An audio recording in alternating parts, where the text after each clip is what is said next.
12h30 sur TV Vendée, l'heure de votre flash info du lundi 4 décembre. Une saison en dents de scie, mais une saison réussie. C'est la Fédération vendéenne de l'hôtellerie de plein air, FVHPA, qui le dit.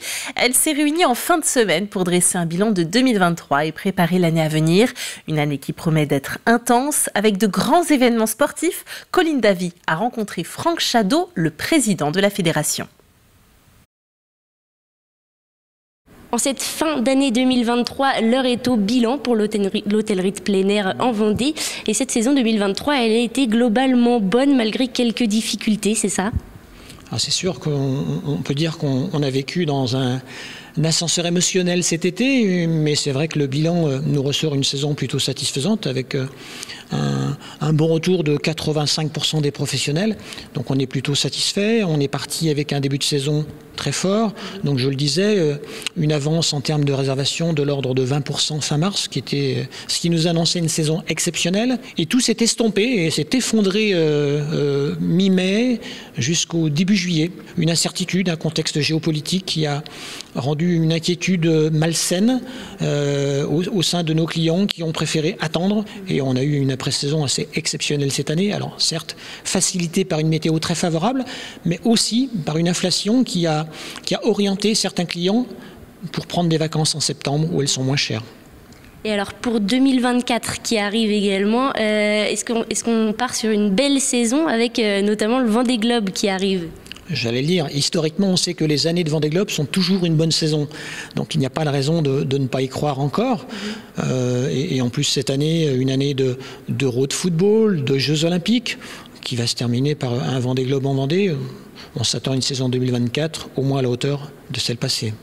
Alors puisqu'on parle de perspective, il y a les chiffres, bien entendu, c'est important. Il y a aussi tous les enjeux autour du développement durable et notamment un point fort autour de l'eau. Est-ce que vous pouvez nous expliquer un peu ce qui est mis en place ?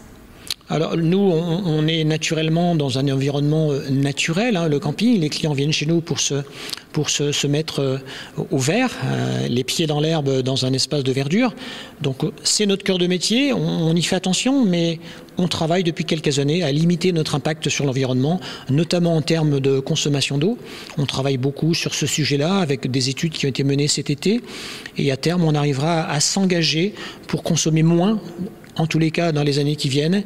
Et on sera même au point d'avancer le chiffre de moins 15% de consommation sur les 2 années qui viennent, en mettant en place des systèmes techniques pratiques qui nous permettront à chacun d'économiser la ressource, sans pour autant faire baisser le niveau de qualité qu'on peut proposer sur nos campings. Et si tout le monde s'y met, l'enjeu est de taille puisque la fédération représente 270 établissements en Vendée. Merci Colline. 20 ans après sa création, la folle journée change de nom. Ce sera désormais ma région virtuose. Changement de nom et d'identité visuelle, mais le concept reste le même, faire découvrir la musique classique au plus grand nombre avec des tarifs allant de 2 à 12 € et une offre diversifiée. Des concerts courts partout en région et cette année jusque dans les TER, les villes de Challans, Fontenay, Lavie, La Roche-sur-Yon, Vouvant, les Sables-d'Olonne et l'Île-Dieu accueilleront des concerts du 26 au 28 janvier 2024. Et pour séduire un public plus jeune, des concerts auront lieu également dans 10 lycées de la région. C'est l'essence même, c'est le même concept, rien ne change. Sinon, peut-être aller vers d'autres publics, d'aller vers les lycées, d'aller vers les lycéens. Il y aura des concerts qui seront organisés dans tous les lycées de la région des Pays de Loire. Et puis aussi d'avoir des politiques tarifaires pour accueillir les familles. Enfin, il y a une vraie volonté que la musique s'installe encore plus dans la région des Pays de Loire. Ouverture de la billetterie le 15 décembre. Le programme complet est à retrouver sur le site internet maregionvirtuose.fr. Une nouveauté à présent pour les habitants du Sud Vendée.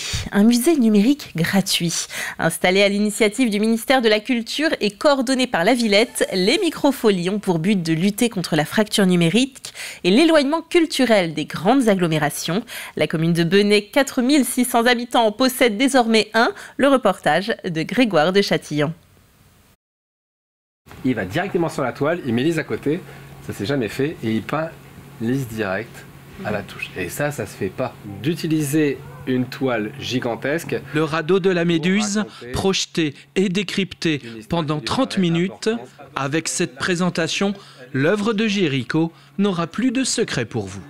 C'est très bien expliqué, il parlait avec le public et tout, c'était très intéressant. Il nous apprenait comment les tableaux étaient faits, leur grandeur, leurs histoires, et c'est ça que j'ai bien aimé. C'était super, le discours était fluide, on a bien compris, c'était vraiment très intéressant.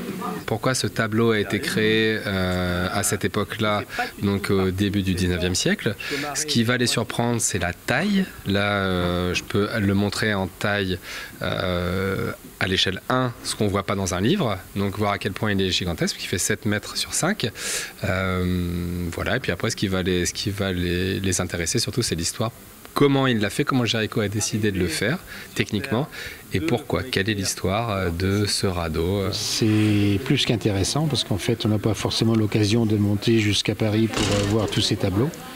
Et celui-ci, en l'occurrence, l'histoire est quand même assez passionnante, quoi. Le radeau de la Méduse, une œuvre expliquée parmi beaucoup d'autres grâce au concept Microfolie. Microfolie, un concept pour rendre accessible la culture en milieu rural grâce à un dispositif du ministère de la Culture piloté par la Villette. À Benay, on va pouvoir découvrir les trésors que regorge le musée d'Orsay, le musée du Louvre, même les cathédrales. Il va y avoir aussi des expositions sur la reconstruction de la cathédrale Notre-Dame. Donc tout ça en étant sur Benay. Benay, 4600 habitants situé à 10 minutes de voiture de la ville de Niort, possède désormais son musée numérique et son Fab Lab grâce à Microfolie, une plateforme culturelle au service des territoires. Ça y est, la période des marchés de Noël a officiellement été lancée et c'est un carton plein pour les sites du département, le château de Tiffauges et l'abbaye de Maizet qui ont fait le plein tout le week-end avec une nouvelle fois des fréquentations records. Ils seront à nouveau ouverts le week-end prochain. Du monde aussi du côté de Beaulieu-sous-la-Roche qui draine chaque année plus de 15 000 visiteurs sur 3 jours. Un très beau marché qui a malheureusement été endeuillé samedi soir vers 18h30 par le décès d'un homme d'une 50aine d'années, membre d'un groupe de danse sur échasse.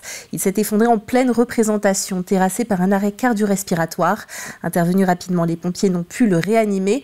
Le marché de Noël a suivi son cours.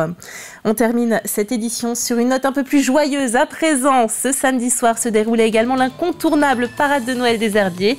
L'événement en est à sa 10e édition et les bénévoles savent toujours autant comment surprendre son public avec des chars toujours plus créatifs. On se quitte sur ces images et on se retrouve à 18h pour un nouveau journal.